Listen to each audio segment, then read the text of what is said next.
self-actualization. Now, that's a really cool term, right? Like everyone wants to be self-actualized, but what does it even mean to be self-actualized? Is it just a fancy word, or does this actually have some basis and some meaning when it comes to our healing journey? Do you know what it means to be self-actualized? If you were to look up self-actualization, you would find the term realize or realization. So self-actualization is realization. It's you actually meeting the goals that you want to meet. It's you actually being the person you want to be. That is self-actualization. It's where you become whole, complete, actual with what it is you want to do. Becoming self-actualized is the goal within healing.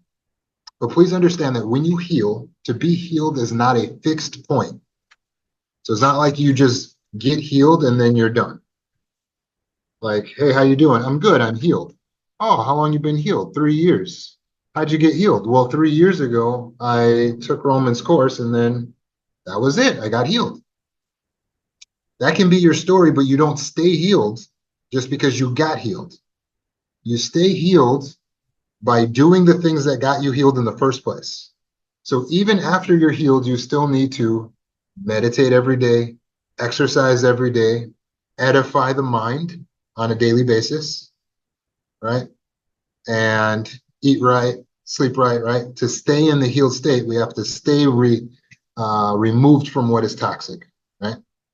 So to stay in the actualized state, self-actualization is something we continue to chase.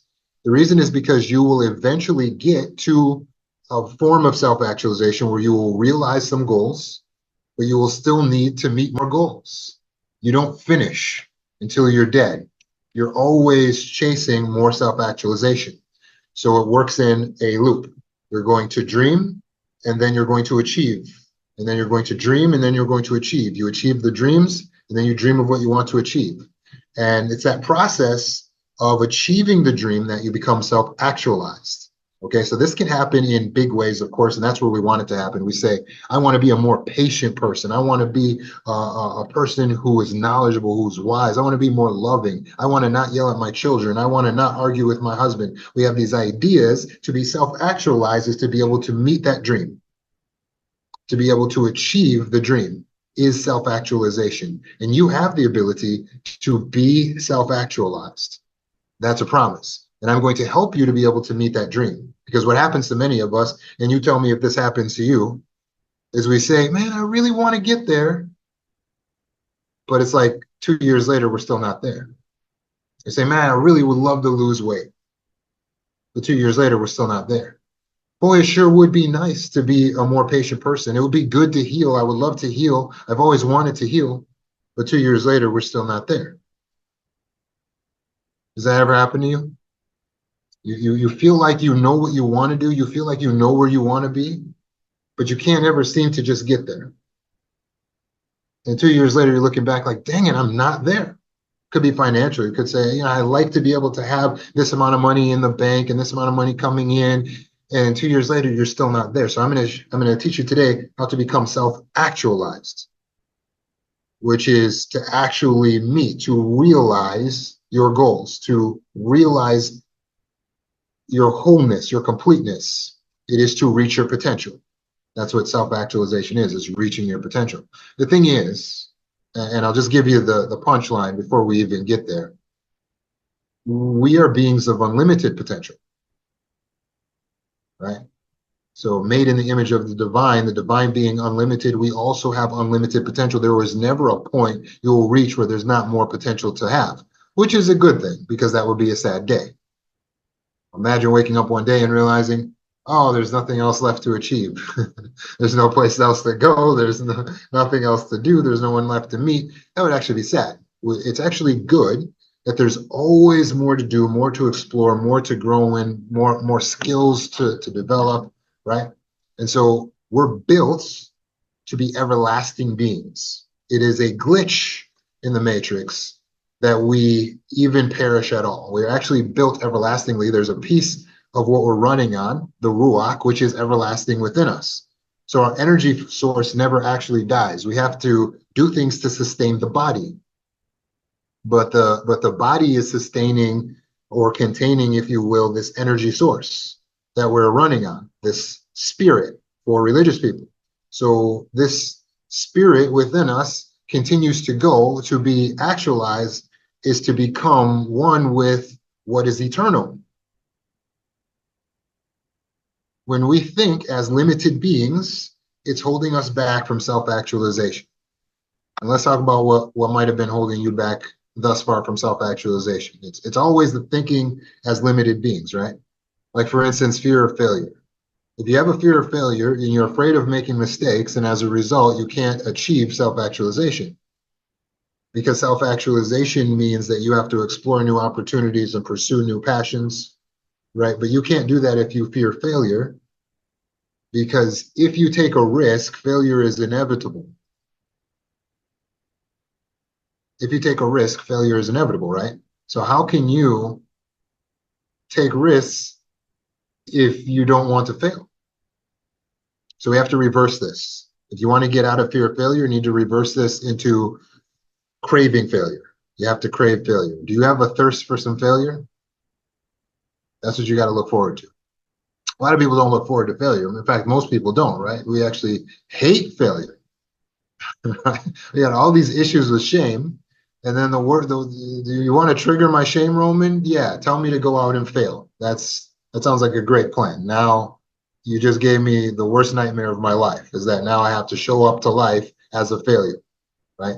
Because we think that we're supposed to define ourselves by the failure, but the joke's on you. Because when you die, they actually don't talk about your failures, they talk about your accomplishments, and you're not going to have any because you were afraid of the failure. Joke's on you. Irrational fear. Common fear, very common, irrational fear. Fear of failure is irrational. You didn't have it when you were a child and you were learning how to walk. You didn't fear failure when you were learning how to talk. You just did it. Do you think you ever failed when you were trying to learn how to walk? Ask your parents. You fell all the time. Your head was big. You were hitting the end of the coffee table. You were everywhere. Somehow, some parents got to put a helmet on the kid. You're going to fail. If you're trying to learn how to do something, failure is the process of learning. That's actually how you learn. So when we fear failure, we actually fear learning. So instead of, you got to embrace failure, you got to say, here we go. Oh, I got to go fail at this for a while. So whatever it is you want to do, right? So if you want to write a book, you have to go fail at writing the book. So that's what you got to say to yourself. Well, let me go write this failure really quick. And why do you got to do that? It's through that process that you learn how to write a book. Now, after you wrote your failure, now you're ready to actually be a good writer. And you are a writer because you wrote a book. Now you're an author, right? Do you think gymnasts who are flipping and tumbling in the air, you think they ever fail? Of course they fail. They fall all the time. There's not a gymnast in the world who has never fallen. That doesn't make sense, does it? None of it makes sense that there is anybody in any sport who has never lost a game or failed. And so they all fail. It says he who fails the most is he who achieves the most. And I always use basketball as an example. Kobe Bryant, Michael Jordan. These are the guys who missed the most amount of shots. Probably LeBron is now beating them because they had a longer career. They missed the most amount of shots. They are the biggest failures in NBA history. And that's why they're the biggest successes in NBA history. It goes hand in hand. Keep that in mind. Success and failure together. You can't get to the success without the failure. They're married. You got to get both of them at the same time. Fear of failure, illogical. Move forward, embrace the failure, because that comes with the success. That's how you get the success. It's through the failure. But what's holding you back from becoming self-actualized? Low self-esteem, low self-worth. So you got a negative self-perception of yourself that undermines your confidence, right? If you have low self-esteem, low self-worth, the reason is because you base your self-worth on the wrong thing. That's why you have low self-esteem, low self-worth, because you've been looking at your worth as being based on what you achieved or how you looked or what other people thought of you or how people treated you. And so it's bound to be a dismal, abysmal waste of a sense of self, when you base it on something outside of you. Your self-esteem and your self-worth needs to be based on what? Where do you get your worth from? Your worth is intrinsic, right? You're born with it, right? So if you're born with your worth, it can't be taken away from you. And it's not affected by how you're treated, by what you're wearing, by how you look. It's unaffected. I can go get in a car accident today and lose my legs, but my worth stays the same. Understand? So we have to let go of low self-worth, low self-esteem so that we can be self-actualized. It holds us back. Lacking purpose is another thing that holds us back. Lacking purpose is the same as lacking a clear set goal. Every trauma survivor, in order to reach healing, has to define for themselves a very clear purpose.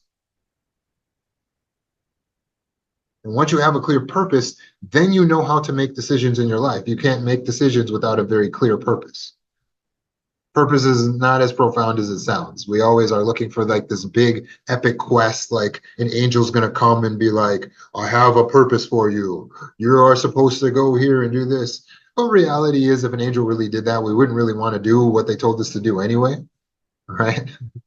We'd be like, I thought I was going to be free. I want to be free, right?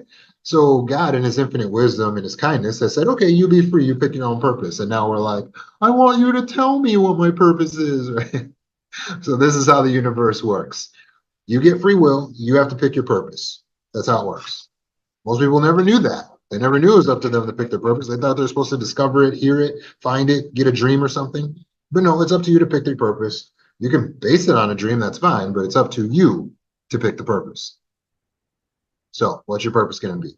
Just pick out something that you can accomplish within the next 2 years that's going to help you and help others. Something that's going to praise your creator, right? Something beautiful, but simple, right? So one of my clients set the purpose for herself. She was going to open an in-house business. Bam. That was what, a few months ago or something like that? 4 months ago. It went from an idea, she's working in retail, to bam, a realized purpose. She didn't even know she was self-actualizing. And now she's got a whole home-based business started, just like that. It only took her a few months. You can't do that if you don't create the purpose in the first place, right? Now she's got to create a new purpose and achieve the next goal. So lack of purpose is going to hold you back from healing. It is the essential part that keeps you from getting over traumatized and gives you something to show for the time that's going to pass anyway. A lot of times when we're focused too much on the external, that's having an external locus of control. That's the reason why we can't seem to achieve self-actualization, because you're looking to everybody else and everything else on the outside to dictate for you how you should feel, what you are. No more. I want you to focus internal, okay? So think of it as these eyes aren't your real eyes. When you close them, you open your actual eyes so you can be self-actualized. That's how I want you to think of it. When you close your eyes, your actual eyes open up. Why? Because now you're not relying on the input of external stimuli, external, and you're going in. So close your eyes, and now your actual eye can open up. All you have now is the vision of your imagination. You can have memories, you can have imagination. Everything here in this plane is pure energy. You're now in the energy realm. When you're doing the meditations inside the app, which is available in the Google Play Store and the Apple App Store right now for free, you're doing a deep dive into the subconscious mind. The subconscious mind is where all the maladaptive programs are of your trauma. We go in and we overwrite those programs, overwrite the programs, overwrite the programs. What happens? We become healed. But can you heal though? Is your trauma too deep to be able to be healed? No, it's not too deep. It's not too bad to be able to be healed. All of us can heal. All of us can achieve a state of self-actualization. This is something that's not held back from any humans, okay? So yes, close these eyes. Don't worry about everybody else out here. Stop being hyper vigilant, worrying about their body language. Don't worry about that. Close these eyes, open your actual eyes.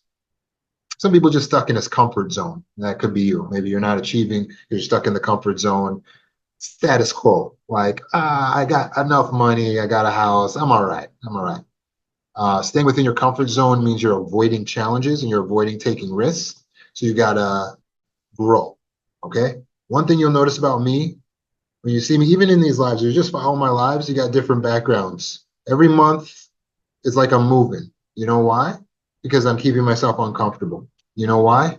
Because if you stay in your comfort zone, you can't become self-actualized. I'm chasing self-actualization. So I'm continuing to set a new goal, achieve that goal, set a new goal, achieve that goal. Is it uncomfortable? Oh, yeah, it's uncomfortable. So why do I do it? Why don't I just choose something comfortable, get a good job, good stable place, and just sit in one place and put a lot of chips in my cabinet or whatever is comfort for me. Why don't I do that? Nice big screen TV. Why don't I just hunker down and get comfortable? Because there's a direct link from comfort to complacency, and I can't achieve my potential when I'm complacent. So it's through the process of being uncomfortable that I stretch, that I grow. But ironically, the more you grow, the more powerful your reach and your influence is. And if you're more powerful in reach, influence, if you gather more knowledge and experience, more wisdom, then doesn't that mean you can actually live a more comfortable life? Isn't that ironic? It's through the process of discomfort that you can actually achieve more comfort. But he who just seeks the comfort itself will lose the comfort. It will constantly be under threat. Oh, I finally got my house here in Florida. Oh, well, there's going to be a hurricane coming. Okay, I finally got the house here in Wisconsin. Oh, well, there's going to be a snowstorm coming. Dang it. I finally got my house in California. Oh, well, there's going to be an earthquake coming. Is there no place comfortable? Guess what? Joke's on you. There is no place that is totally safe from any change. And so you pick your heart. You pick the difficulty in your life. And you move forward and you choose something for yourself that's going to be difficult but worthy of the difficulty, so that when you look back you'll say that was worthwhile. That's what I did when I created the app. Okay. uh 2 trips to Asia, 11 months, huge investment, time, money, right? But now we have a phone app that we can use to stay in contact. Now we have a way of healing. Now we have changed the world, right? If we just look at the chatbot feature on the app alone, we have an AI that is trained in trauma recovery, the first in the world. How did that happen? Through discomfort, through reaching toward the goal, and through your generous donations. So thank you for your support. Negative mindset is another thing that's going to hold us back. So if we have a way of looking at things from a negative, pessimistic, cynicism, right? That negative outlook hinders the optimism, which hinders your ability to grow, because optimism is the ability to see the positive, yes, but also to see the possibilities. Because without positivity, we can't see the possibilities, right? So we're getting stuck with the negative thinking that's holding you back. So we have to stop negative thinking. The reason you're doing is because you think it makes you feel more safe. Oh, I'm just going to anticipate everything that's bad before it happens, and then I'll be safe. But that's not really how negative thinking works. You think it's keeping you safe, but there's actually an infinite amount of possibilities. You picked 1 or 2 to be afraid of, and meanwhile, there's going to be something else bad that's going to happen anyway. So you're hiding from the bear to get bit by the snake, essentially. So instead of hiding, it's better to just step out and get something accomplished, since you're going to get bit by the snake anyway. And if your feet are moving, maybe the snake won't catch up with you. So stay on the move. Don't give in to negative thinking. For some of us, perfectionism, procrastination, right? And those go hand in hand, because if you're a perfectionist, you're also a procrastinator. But ultimately, perfectionism is something we talk about a lot. It's a maladaptive mindset. There's no such thing as perfection. So we're trying to strive for this high goal that we call perfection, but really it becomes just an excuse not to get started. Because who the heck wants to work that hard at every task in life? Here's a clue: you shouldn't. The people who are out getting stuff done, they're getting done worse versions of their projects than what they're truly hoping to do, what they're truly capable of, right? So like if you own a copy of my book, you go out, you get the first edition, what you'll find is little small errors here and there. Well, why do I put a book out that is imperfect? Because done is better than perfect. If I don't allow some imperfection, it doesn't get done. By getting the book out faster, we're able to save more people faster. If I take another 2 years, like no, we got to find every grammatical error, it's never going to get done. So what do we got to do? What do we got to do? Take action. Not worry so much about the failure and the perfectionism and all of that. Rule of 85%. Just work towards things about 85%. And that gets you actually working on it. Once you're working on it, you have a better chance of doing a good job than if you're afraid to work on it. You don't want to get out from under your covers because you got a mean mom inside of you that's a perfectionist. Get rid of the mean mom voice.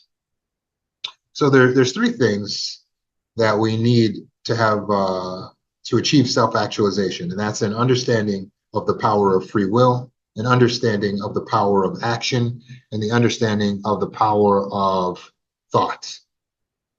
That's, again, the understanding of the power of free will, the understanding of the power of action, and the understanding of the power of thought. So what I'm going to do is create a mini course on self-actualization, and I'm going to put that mini course available for you inside Romans Mind University, which will be released in August. If you're already enrolled in the healing course, you're going to have access to it already. Now's a great time to get enrolled in that healing course. Okay. So just to give you the answers now, okay, when we talk about understanding the power of free will, what we mean is recognizing that you have the ability, profound ability, to choose. So instead of saying, I would like to be one day a skinny person, or I would like to be one day a person who was a vegetarian, or I would like to be one day an astronaut or a librarian or a cowboy, you have to recognize the power of free will. Stop saying, I would like to at a certain point, and just decide to be it. When you're in learned helplessness, you don't realize you have the power of, you just do it. The power of free will. Do it. Stop thinking, I want to heal. I would really love to be healed. I hear this every single day in my practice. The client says to me, I would love to get there one day. Every single day they say this to me. It's a misunderstanding of the power of free will. We think that our job is to want to one day do something. That's not our job. That's like half the job. Maybe it's like a piece of the job. Desire is important. But free will means you have the power to choose. So what I want to hear you say is, thank you, Roman. That was really good. I choose to be that. So if you're listening to this talk right now, you say, I would really love to be self-actualized one day. What I rather hear you say is, I will be that. I choose to be it. Do you understand? That's the power of free will. Understanding the power of free will is to say, I choose to. It's not, I one day hope I can detach from my narcissistic lover. No. I choose to detach. I've made my decision. That's the only thing I want to hear. That's it. I just want to hear about the decision that you made. You understand? I don't need all the, it would be so nice. Make a decision right now. Choose it. I choose to be a cowboy. I choose to be an astronaut. I choose to be a teacher. In fact, take it to the next level and be like, I already am it. Because if you choose to be it, you've made the decision. This is a binding force in the quantum field. You've already changed the universe on an energetic level. So now you just need to assist the physical reality to match what you've created in the energetic field. When you sit around and you say, I wish and hope one day I can be, you're not changing anything in the energetic field. Step into your power. You were designed to be a creator. You understand? You're not in the image of animal. You're in the image of God. So go create something. The only way the sandwich gets made is when you say, I'm going to make a sandwich. You say something like, I think I'll make a sandwich. That's when the sandwich gets made. It doesn't get made when you say, man, it would be nice to get a good, tasty tuna sandwich right now. Nothing changes up here. That was just a passing image in the energy realm. You didn't bind anything. Bind it, okay? So make the decision. That's the power of free will. Once you have it bound, now your job is to assist the physical reality to match as close as you can get it reasonably, to match what you've created in the energy realm. That is action. So the power of action is to assist the physical reality. That's what you're doing every day. So if I make the decision to make the sandwich, then I start assisting physical reality. So I look around, what can I manipulate in the physical realm? I can bring out these green peppers and slice them up. I can bring out this fresh tuna and slice that up. I can fry up some bread or whatever you do, start manipulating things. I can go out to the supermarket and I don't have money. Okay, I got to start manipulating reality. Okay, let me go get this job. Let me go work this deal. Let me go flip this chair. Let me sell this bike, and I'll get the money from the bike. Then I'm going to take the money from the bike. Then I'm going to go to the grocery store and I'm going to buy the ingredients for the sandwich. What did I just do? I changed the world. I manipulated the forces of the physical universe by putting my bike on Facebook Marketplace or whatever people sell stuff these days. Craigslist, that's what I used to use, right?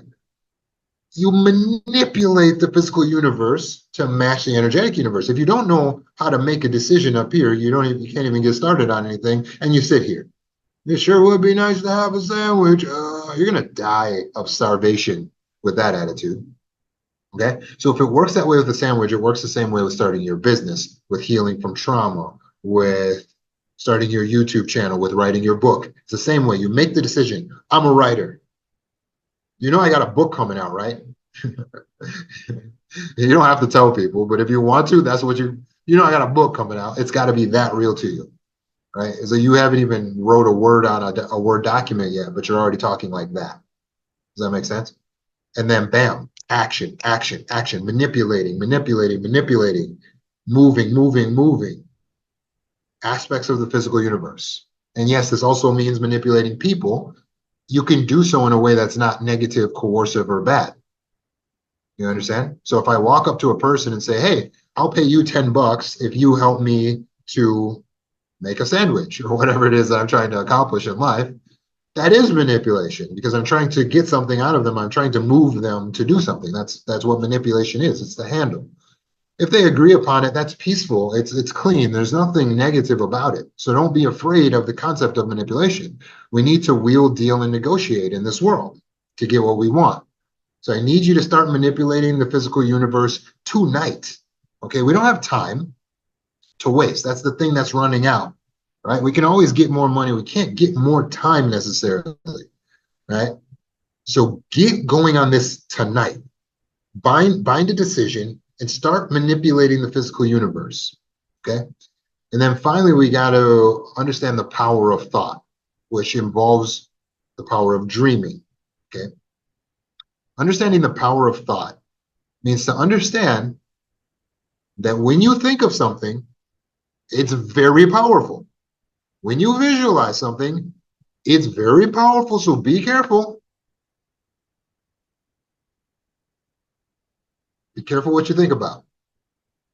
Because we accidentally bind things in the energy realm all the time.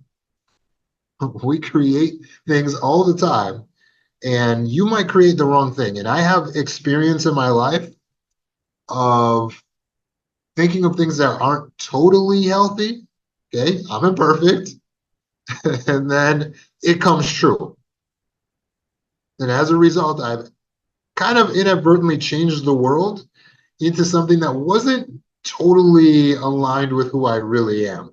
I've done it several times where you create something, you change the world in some way, you manipulate something, and then it's not really a good way that you might see this happen is in relationships. If you're not coming from an actualized, aligned place in your relationships, you might start a whole romantic relationship with someone that you don't truly love, meaning it's not the most ideal candidate. But then what do? You give your all to them and you open yourself up to them and you're sharing resources with them and they're falling in love with you, right? And meanwhile, you're thinking, how can I get out of this relationship? Like, like literally get out of it. I'm trying to get out of this thing. And their person is falling in love with me. Does that ever happen to some of you guys? You get stuck in relationships that you realize at a certain point you don't want to be in them. As an example of how you've manipulated reality and you've created something energetically, and now you created a reality that is not even ideal, and you get yourself kind of caught in some situations. Now you're smart enough to create it, you can get yourself out, but all these things come at a cost, right? Because with the physical universe, it's all laws and reaction and action, right? It's like cause and effect is happening. So you're going to hurt yourself or hurt someone else if you're not really careful about the power of thought, the power of your dreams. So be careful what you're fantasizing about. Again, I'm telling you from experience, you're very powerful. Be careful what you fantasize about. You can create some things, some situations, and then everybody's looking at you like, what did you got over there? It's like, sorry, I was dreaming about the wrong thing. And then I did this, and now I'm kind of like stuck in the wrong place right now. Right. So be careful what you think about, but use it. So once you do find something and it is what you want, utilize visualization, and that's the power of dreaming. I recommend every single night before you go to bed, create a vision of the future. Vision of the future the way you want it to be. I used to visualize a future where I have my own app. Wow, that came true. I used to visualize a future where there'd be 100 people on this Zoom call. And look, literally, I got 70 people in the TikTok and 30 people here on Zoom. I'm not even joking about this. This is not a joke. This is completely real, right? Because 3 years ago, I was logging into the same Zoom call. It was the same address, and you guys weren't here. It was just me talking to myself. This is real, right? But I had to have the dream, right? So every night I would visualize myself talking to a whole group of people. Now, where are these 100 people going to come from and how are they going to hear about me? I don't know. I still don't know where some of you have come from, how you heard about me. I came on today right now. There's 80 people in there. I don't know how. I don't know how. What I did know is that I needed to visualize every night. And then every day, what happens, because I keep feeding my subconscious this visualization, the subconscious starts moving things around subconsciously. And consciously, I'm manipulating the physical realm. So I start doing things. It's like, okay, let's open a TikTok account, right? And let's go on meetup.com, right? And I start advertising, doing things where I'm reaching out and making connections to people. Actually, this isn't really advertised anywhere. And then eventually, it grows into what it is. So now I got to create a new dream. Making sense? Is this making sense, everybody? That's the power. It's the power of dreaming. And the reason I use these examples, the book and the app and these meetings, is these are examples where you got to watch it happen in front of your face because you were here, some of you, when these things didn't exist. And now you're here while they do exist. So you're watching me change the world. I want you to see that so you realize, oh, I can do that too. Okay. These secrets of the universe, many people know them, but they don't share them because it's like, well, I could just use this to get myself rich, right? Like instead of going and giving free trauma healing classes, most people think in terms of like, well, let me start a business. Let me use this ability that I understand how to manipulate the world and how it works, and let me go get what I want, right? And some of them are doing great things to help others, but I would say a portion of them are just kind of like going out and uh, enriching themselves, right? So please treasure this knowledge that I'm sharing with you. This is how the universe works. It is lawed, meaning it's unchangeable. This is how it is. Okay. So once again, you have the power of free will, power of action, and the power of dreams. or thought. When you utilize these three things, you will change the universe. That's just, you're going to change the physical universe. There is no way around it. You can't stop it. You can't stop it. We're so powerful that we just actually have to be careful what we dream about, because those dreams could come true. Okay? So use your power, your newfound power, responsibly, please. Be careful with this, all right? I don't need you guys going out and creating some mischief or something bad, okay? Think about everyone. Think about yourself, but think about other people too, okay? Be considerate of what we're creating here. If we all do something really beautiful with our gift, we're going to make the world a better place. And I, for one, am grateful to those who have used their gift for good, okay?